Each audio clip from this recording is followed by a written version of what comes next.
Bu foydali maslahat rubrikasi va bu video argonni o'rganayotgan shogirdlarimiz uchun.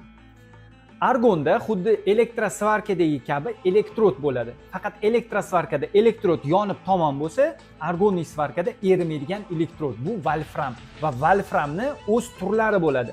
Ya'ni yashil, qizil, ko'k va shunga o'xshash. Tepada tablitsa turibdi.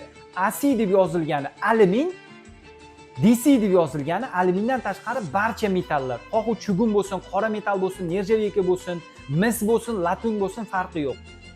Faqat AC alyuminga ishlatiladi. DC alyumindan tashqari barcha metallarga. AC, DC deb yozilgan bo'lsa, bu universal degani. Va ranglarni ko'rib olishinglar mumkin.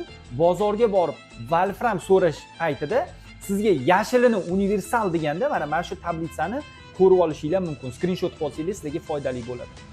Endi nimaga AC ni DC ga ishlatib bo'lmaydi yo DC ni AC ga ishlatib bo'lmaydi? Chunki постоянный tok, переменный tok degan narsa bor. Прямая полярность, обратная полярность degan narsa bor. Bular bir xil emas, bular har xil. Ya'ni nerjaveyka elektrodni qora metallga ishlatib bo'lmaydi, qora metalli elektrodni nerjaveykaga ishlatib bo'lmaydi. To'g'rimi? Bu ham xuddi shunaqa narsa. Elektrodni ishlaydiganlar tushundi deb o'ylayman. Agar bu video foydali bo'lgan bo'lsa, foydali bo'ldi deb yozib ketishni unutmanglar. Ha, aytmoqchi. AC переменный tokda ishlaydi. DC постоянный tokda ishlaydi. Bu ikkala tok har xil bo'ladi. Bir xil narsa emas.